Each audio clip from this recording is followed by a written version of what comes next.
오늘 여러분들과 함께 나눌 말씀의 제목은 완전한 구원입니다. 어떤 가정 부인이 몹쓸 생각을 하고 다른 남자와 함께 가늠하다가 현장에서 붙잡혔습니다. 얼마나 놀랍고 절망스럽고 수치스러웠겠습니까? 그 와중에 남자는 사라지고 여인만 끌려왔습니다.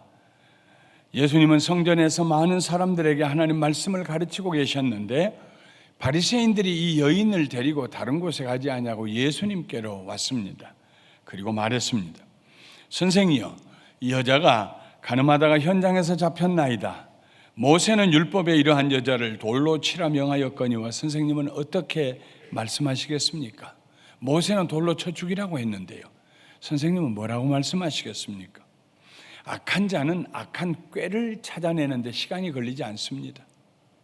어떻게 그 여인이 잡혔다는 얘기를 듣고 바리새인들이 가서 그 여인을 데리고 예수님에게 와서 예수님을 시험할 생각을 했을까요? 만일 예수님께서 그냥 풀어주어라 하고 말씀하신다면 예수님은 율법을 어긴 사람이라고 비난받을 것입니다. 만일 예수님께서 율법에 기록한 대로 돌로 쳐 죽여라 하신다면 그동안에 죄인을 사랑하시고 긍휼히 여기시는 분이라는 예수님의 명성이 하루아침에 땅에 떨어질 것입니다. 그렇게 해서 만일 사람들이 돌을 들어서 그 여인을 쳐서 그 여인이 죽는 일이 생긴다면 로마 총독부는 즉시로 예수님을 체포해 갈 것입니다. 왜냐하면 유대인들에게는 죄수를 죽일 권한이 없었기 때문입니다. 유대나라는 로마의 식민지였습니다. 예수님께서 바리새인들의 말을 듣고 몸을 굽혀서 땅에다가 글을 쓰시기 시작했습니다. 손가락으로. 무슨 글을 쓰셨는지 우리는 모릅니다. 그런데 그냥 글을 쓰신 것이 아니고 어떤 글을 쓰셨다고 기록이 되어 있습니다. 어떤 글을 쓰는데 무엇인가를 대하여서, 거스려서, against 이런 의미를 가진 접두사 카타라는 접두사를 그 쓰셨다는 동사 앞에다가 붙였습니다. 그래서 어떤 성경학자들은 예수님께서 바리새인들이 저질렀을 죄악들을 그들을 대항해서 바리새인들을 대해서 너희들은 하고 땅에다가 쓰셨다 하고 해석하기도 합니다. 바리새인들은 예수님께서 땅에 무슨 글을 쓰셨는지 관심이 없었습니다. 이 여인을 어떻게 처리해야 할 것인지 속히 대답하라고 예수님을 다그쳤습니다. 그러자 예수님께서 일어나셔서 말씀하십니다. 너희 중에 죄 없는 자가 먼저 돌로 쳐라. 너희 중에 죄 없는 자가 먼저 돌로 쳐라. 죄 없는 자라는 말에는 깊은 의미가 있습니다. 단순히 죄 없는 자가 아니고 죄를 짓고 싶은 욕망도 없는 자라는 뜻입니다. 풀어 말씀드리면 너희 중에 이 여인과 같은 죄를 짓고 싶은 생각을 한 번도 해보지 않은 사람이 있다면, 한 번도 해보지 않은 사람이 있다면 그 사람이 먼저 돌로 쳐라 하는 뜻입니다. 예수님의 말씀을 듣고 양심의 가책을 느껴서 어른으로부터 시작하여 젊은이까지 하나씩 그 자리를 떠나갔습니다. 놀라운 사실은 그들 중에 어느 누구도 예수님의 말씀에 이의를 제기하지 않았다는 것입니다. 적어도 한 사람쯤 눈 꼭 감고 나요? 나는 그런 생각 해본 적이 없는데요 하고 대들 수도 있는데 아무도 예수님에게 대항하지 않냐고 다 떠났습니다. 혹은 그런 생각한 것도 죄인가요? 하고 따질 수도 있는데 아무도 따지지 않았습니다. 나아가서 물론 나도 죄를 지었습니다. 그러나 이 여인과 같은 죄는 안 지었지요 하고 죄의 경중을 들어서 예수님에게 항의할 수도 있습니다. 놀랍게도 그 사람들 중에 한 사람도 한마디도 하지 아니하고 그 자리를 떠나갔습니다. 예수님의 말씀 앞에서 그들은 마치 가늠하다 현장에서 잡혔던 여인처럼 자신들의 죄와 악으로 가득 찬 내면의 모습을 보고 부끄러워 수치심을 느끼며 떠나갔습니다. 하나님 앞에서는 어떤 죄도 괜찮은 죄는 없습니다. 그런데 궁금한 점이 있습니다. 비록 예수님께서 그렇게 말씀하셨지만 그렇다고 해서 돌을 손에 들고 있던 사람들이 꼭 그 자리에서 그렇게 떠날 필요가 있었을까요? 한 사람쯤 선생님 맞아요. 우리도 그런 생각했고 그것이 하나님 앞에 죄라는 거 우리도 압니다. 그런데 그 죄의 문제를 어떻게 해결해야 됩니까? 하고 질문할 법하지 않습니까? 불행하게도 이 사람들은 자신들이 죄인인 것을 알면서도 그 죄의 문제를 해결받기 위해 예수님 앞으로 나오는 사람이 하나도 없었습니다. 바리새인들에게 회개의 기회가 주어졌지만, 그리고 그들을 용서하실 분이 그 앞에 앉아 계셨지만 그들은 그 기회를 거절하고 예수님을 떠나갔습니다. 이것이 그들이 그동안 저질렀던 모든 죄보다도 더 비극적인 죄였습니다. 용서받을 기회를 저버리고 떠나가는 것. 예수님은 바리새인들이 여인을 데리고 올 때에 성전에 계셨다고 성경에 기록되어 있습니다. 우연한 일이 아닙니다. 성전은 이스라엘 백성들이 하나님 앞에 회개의 제사를 드리고 죄 사함을 받는 곳입니다. 양을 잡아 선지 피가 흐르는, 송아지를 잡아서 피가 흐르는, 그리고 슬피 울며 죽어가는 그 짐승을 보며 자기 손으로 그 가죽을 벗기며 그 팔딱거리는 살을 자기 손으로 칼로 베어서 제사장에게 드리며 피를 받아 양푼에 받아 제사장에게 넘겨드리면서 자기가 제사를 드려야 됩니다. 그리고 자기를 대신해서 그 짐승이 불에 태워 죽어가는 번제 제사 제단 옆에 자기가 서 있어야 합니다. 그게 제사입니다. 예수님께서 죄를 용서하신 성자 하나님으로 모든 사람들의 죄를 짊어지고 가실 분으로, 모든 죄인들에게 용서의 소망을 주실 분으로, 그리고 새로운 미래를 열어주실 창조주 하나님으로 거기 앉아 계십니다. 그런데 바리새인들은 그들의 죄를 용서하기 위해서 오신 예수님을 떠나갔습니다. 비극입니다. 슬픈 일입니다. 다시 몸을 굽히시고 글을 쓰시던 예수님께서 여자 외에 아무도 없는 것을 보시고 물으십니다. 여자여, 너를 고발하던 그들이 어디 있느냐? 너를 정죄한 자가 없느냐? 여인이 대답합니다. 주여, 없나이다. 그녀를 정죄하거나 그녀를 비난하는 사람들이 하나도 없이 다 사라졌습니다. 죄를 범하고 나면 누구나 수치감과 죄책감에 시달리게 됩니다. 죄책감은 밖에서도 오고 안에서도 일어납니다. 사람들의 말과 눈빛, 행동 하나하나가 다 비난의 날카로운 화살이 되어서 날아오는 것을 죄 지은 본인이 느낍니다. 사람들은 조음처럼 생각을 바꾸지 않습니다. 이 여인을 두고 두고두고 비난하고 얘기거리로 삼았을 것입니다. 자기 자식들에게도 얘기했을 것이고, 친정에 가면 친정 친척들한테도 얘기했을 것이고, 장사를 하다가 지나가는 사람에게, 아무 일도 없는 사람, 모르는 사람에게도 아이고 세상에 이런 일도 있었어요 하고 그 얘기 해줄 것이고, 그 얘기는 바람에 타고 가는 꽃향기처럼 온 지역으로 퍼져나갈 것입니다. 저 여자는 자기 남편 두고 다른 남자와 간음하다가 현장에서, 아마도 이 대목에서 사람들은 목소리를 높이고 손을 흔들었을 것입니다. 저 여자는 자기 남편을 두고 다른 남자와 간음하다가 현장에서 하고, 사람들은 그 일이 무슨 크게 밥 먹을 일인 것처럼, 그 얘기하지 아니하면 삶에 재미가 없는 것처럼 두고두고 그 얘기를 반복했을지도 모릅니다. 날이 가고 해가 가도 그 수군거림은 사라지지 않을 것입니다. 그 여인이 이 세상을 떠날 때까지 지긋지긋하게 따라다닐 것입니다. 그런데 그렇게 비난하고 정죄해야 될 사람들, 바리새인들이 한 사람도 남지 아니하고 다 사라졌습니다. 여인의 죄를 비난할 만한 깨끗한 사람들이 하나도 없었기 때문입니다. 여인의 범죄했던 사실과 함께 그 여인 앞에서 자기들도 죄인이라고 도망쳤던 바리새인들의 얘기도 함께 이야기되어졌을 것입니다. 그 이야기를 듣는 모든 사람들은 하나님 앞에 율법을 범한 적이 없다고 큰소리치는 바리새인들이 그 정도라면은 자기들이야말로 더 멀리 도망가야 할 사람들이라고 자책했을 것입니다. 예수님께서는 외부로부터 오는 사회적인 수치심과 죄책감으로부터 이 여인을 자유하게 해주셨습니다. 예수님의 입으로 너희들 다 떠나가라고 말씀하지 않았지만은 결과적으로 그들은 다 떠나갔습니다. 여인을 옥죄할 그 무서운 울타리를 예수님께서 풀어 헤쳐 주셨습니다. 자유함을 주셨습니다. 예수님께서는 나아가서 이 여인의 내면적인 죄책감도 해결해 주셨습니다.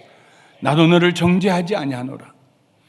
예수님 죄가 있어서 하신 말씀이 아닙니다. 예수님은 죄 없는 분이십니다.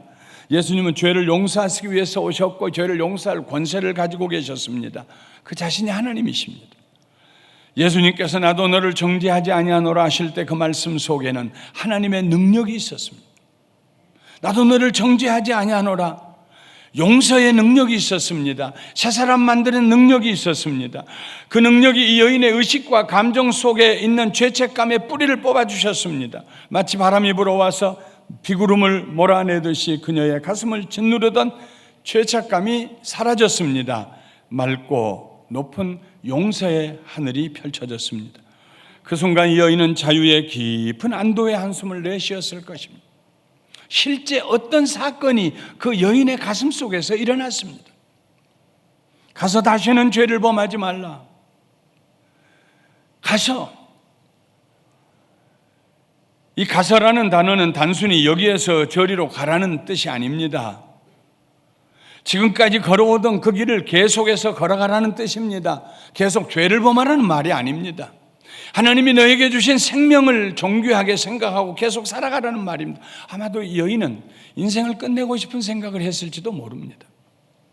포기하지 말고 머물러 있지 말고 숨지도 말고 그냥 떳떳하게 당당하게 계속해서 살아가라는 뜻입니다. 이제까지 그 여인이 살아왔던 그런 삶이 아니라 죄사함을 받고 정죄의식에서 자유하게 된 그 새로운 삶을 살아가라는 말씀입니다.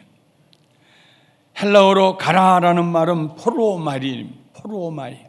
이 포로마리라는 말은 능동태가 아닙니다. 수동태도 아닙니다. 중간태입니다. 헬라어 문법에서 중간태는 어떤 사람이 행동한 그 일, 어떤 사람이 이루어 놓은 그 일에 내가 적극적으로 참여한다 하는 의미를 가지고 있습니다. 예수님께서 그 여인에게 선물로 주신 새로운 삶, 외부의 비난과 정죄를 모두 물리치시고 그 여인의 가슴에서 스스로 부끄럽게 여기는 수치심과 정죄의식을 뿌리 뽑아주시고 새 삶을 살게 해주시는, 새롭게 창조해 주시는 그 예수님의 행위, 용서하시고 새롭게 하시는 그 행위를 사랑하는 여인이여, 그 삶을 살아가라, 그 말씀입니다. 그것이 은혜입니다. 그러나 여기서 끝난 것이 아닙니다. 예수님은 이 여인에게 다시는 죄를 범치 말라고 명령하셨습니다. 다시는 죄를 범치 말라. 예수님이 식사하시면서 옆에 있는 사람만 들을 정도로 하신 말씀이 아닙니다. 길 가시면서 한담하시듯이 하신 말씀이 아닙니다. 아무도 없는 자리에서 그 여인과 예수님의 눈이 마주친 자리에서 쳐다보시면서 하신 말씀입니다. 다시는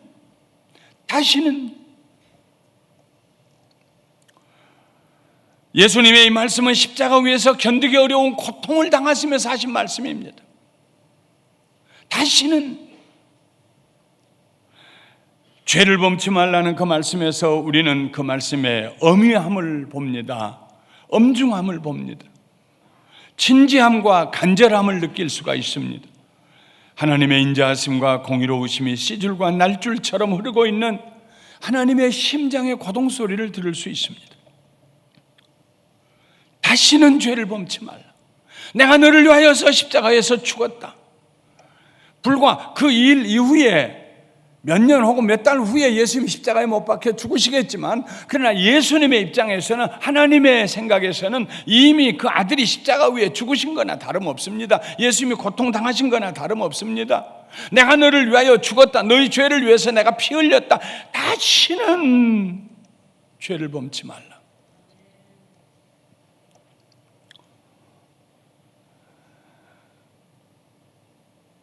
성경에 기록된 하나님의 모든 말씀들을 우리는 십자가 아래서 들을 수 있어야 합니다.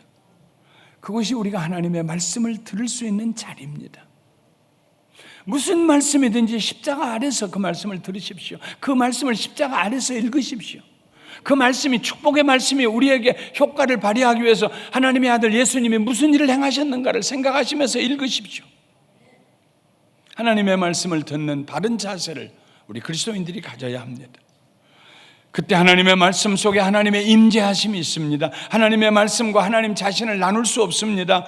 하나님께서는 시건하지 않습니다. 하나님의 말씀이 선포되면 반드시 그 말씀이 하나의 사건이 되어서 나타나게 됩니다. 이사야 55장 11절에 하나님 말씀하셨습니다.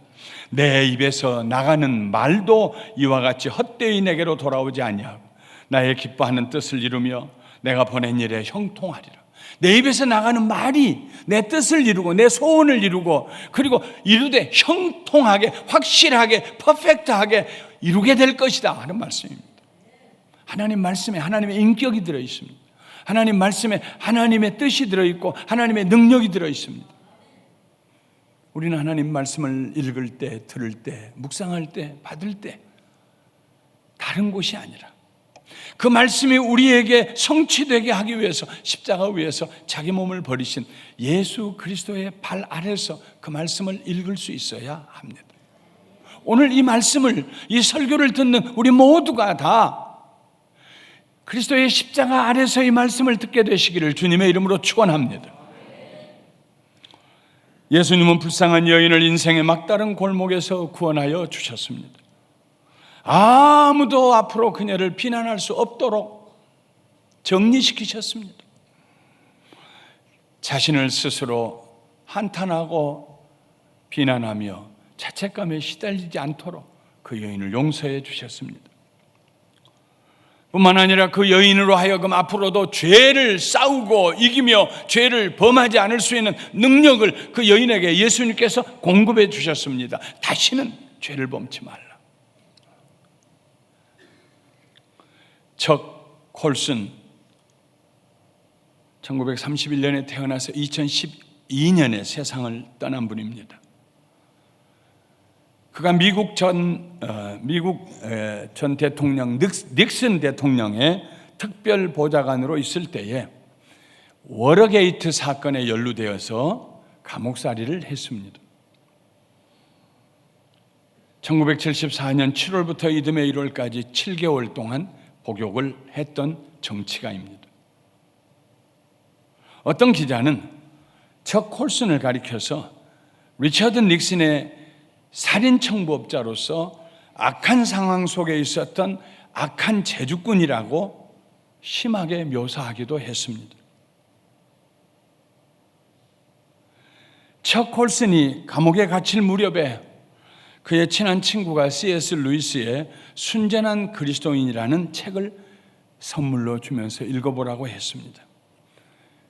이제 머지않아 몇 년 동안 감옥에 갈 것인지 언도가 내릴 것인데 그날을 기다리면서 친구가 준 책을 아무도 자기 주변에 없고 오명을 가졌습니다. 워터게이트 사건의 가장 핵심적인 인물이라고, 미국 현대 역사사에서 가장 부끄러운 사건의 핵심적인 인물이라고, 비난을 받는 그 자리, 아무도 없는 그 자리, 친구가 준 그 책을 읽다가 그는 예수님을 만나게 됩니다. 그리고 그리스도인으로 거듭났습니다. 그가 그리스도인이 되었다는 소문이 났습니다. 처음에는 사람들이 그의 개종을 믿지 않았습니다. 뉴스위크지나 타임지까지도 척 콜슨의 개종을 가리켜서 법정 언도를 좀 덜 받아보려는 빤한 눈속임에 불과하다고 조롱조로 기사를 썼습니다. 그러나 그는 1975년에 출소한 후 1976년에 거듭남이라고 하는 책을 썼습니다. 그리고 80세가 돼 하나님 나라 갈 때까지 37년 동안 신실하게 감옥 선교를 이끌었습니다. 7개월 동안 감옥에 들어가 보니까 너무 감옥에 갇힌 사람들이 사람 대접을 못 받고 그들은 항상 다시 감옥에 돌아올 사람처럼 인생을 살고 있고, 그래서 그들로 하여금 어떻게 하면 다시 감옥에 돌아오지 않게 할 수 있을까? 어떻게 하면 직업을 갖게 할 수 있을까? 어떻게 하면 그 사람을 새 삶을 살게 할 수 있을까? 그는 그의 나머지 생애를 감옥 선교로 보냈고 많은 사람들이 그를 도와서 감옥에 갇힌 사람들을 위하여 선교했습니다.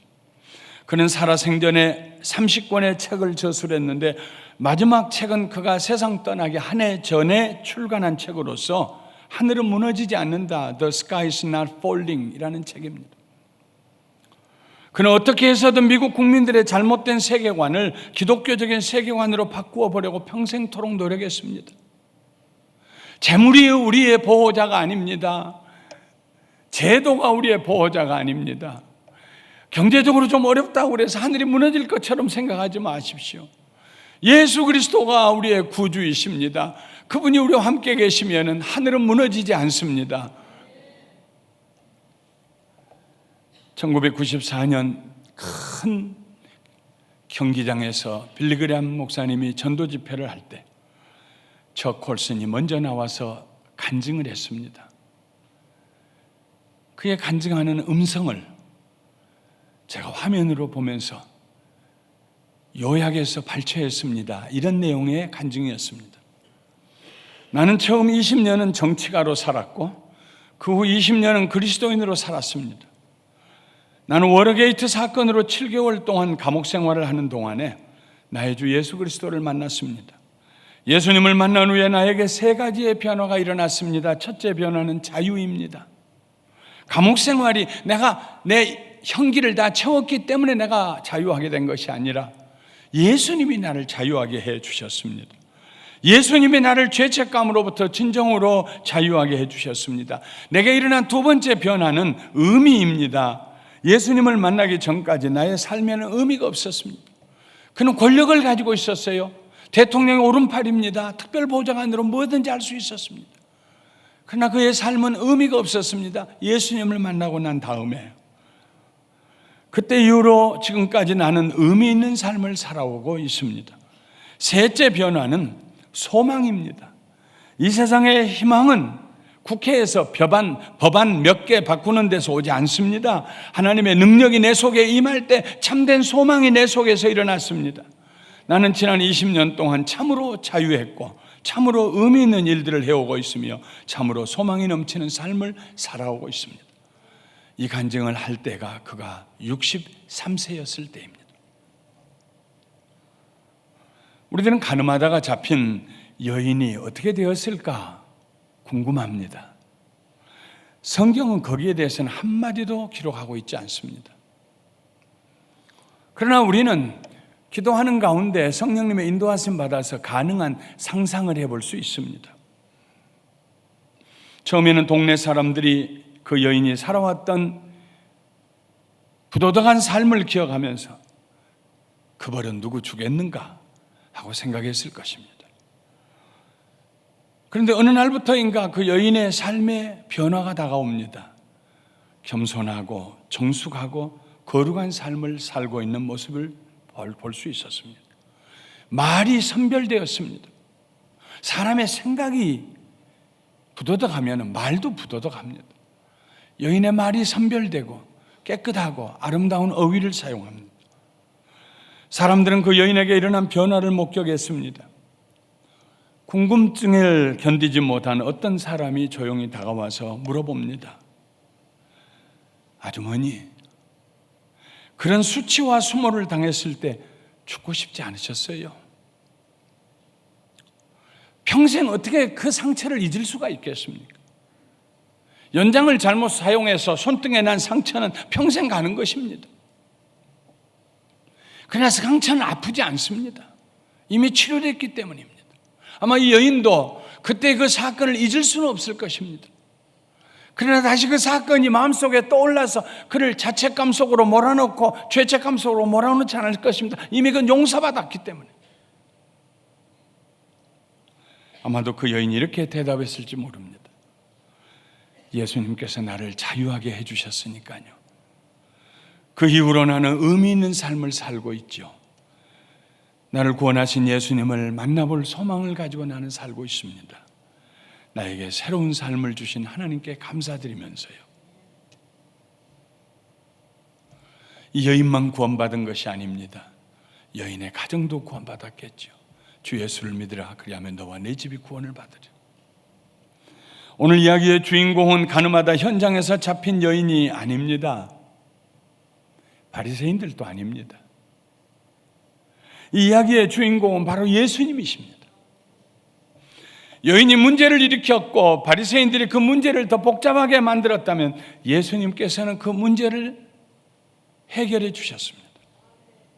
예수님만이 우리를 구원해 주실 수 있습니다. 예수님만이 우리들의 얽히고 설킨 문제들을 해결해 주셨습니다. 예수님만이 우리들의 안정되지 않은 감정을 평안하게 만들어 주실 수 있습니다. 예수님만이 우리에게 다시는 죄를 범하지 말고 살아가라고 명령하실 뿐만 아니라 그렇게 살 수 있는 새 삶의 능력을 주십니다. 가늠하다 현장에서 잡혔던 여인, 복 있는 여인입니다. 죄가 많은 곳에 은혜가 많다고 그랬습니다. 회개할 수 없는 사람은 저주받은 사람, 그러나 회개할 수 있는 사람은 복받은 사람입니다. 사랑하는 성도 여러분, 우리 모두 예수 그리스도 앞에 나가게 되시기를 주님의 이름으로 축원합니다. 다른 데 가서 문제 해결하려고 하지 마십시오. 사람 찾아가지 마십시오. 아무도 우리 문제를 해결해 줄 수 없습니다. 다만 예수님만이 우리들을 깨끗하고 완전하게 구원시켜 주실 수가 있습니다. 영혼의 구원뿐만 아니라 감정도 치료하여 주시고 관계도 치료하여 주시고 우리를 새롭게 하여 주시고 그리고 살아가라, 다시는 죄 범하지 말고 승리하며 살아가라고 말씀하여 주시고 그렇게 살 수 있는 능력을 우리에게 공급해 주시는 줄 믿습니다. 왜냐하면 예수님이 우리에게 생명을 주시기 위해서 십자가에서 죽으셨기 때문입니다. 오늘 이 사건을 기록한 다음에 바로 나온 그 다음 구절에 예수님께서 말씀하십니다. 나는 세상의 빛이니 나를 따르는 자는 어둠에 다니지 아니하고 생명의 빛을 얻으리라. 생명의 빛을 얻으리라. 생명의 빛을 얻으리라. 할렐루야. 생명의 빛이 우리에게 비춰진 줄 믿습니다. 그냥 빛이 아니요 생명을 주는 빛입니다. 하나님의 은혜가 얼마나 감사합니까? 두고두고 비난할 수 있는 주변의 사람들을 다 물리쳐 주셨습니다. 두고두고 자책할 수 있는 가슴 속에 죄책감을 뽑아주셨습니다. 나도 너를 정죄하지 아니한다. 그 다음에는 이런 말씀이 기록이 돼야 됩니다. 너를 정죄하지 않기 위해서 내가 십자가에 너를 위해 죽었다. 가서 내가 너를 위해서 어떻게 십자가에서 피 흘려 죽었는지 기억하고 다시는 죄를 범하지 말아라. 사랑하는 성도 여러분, 날마다 예수 그리스도 안에서 완전한 구원을 누리시며 사시기를 주님의 이름으로 축원합니다.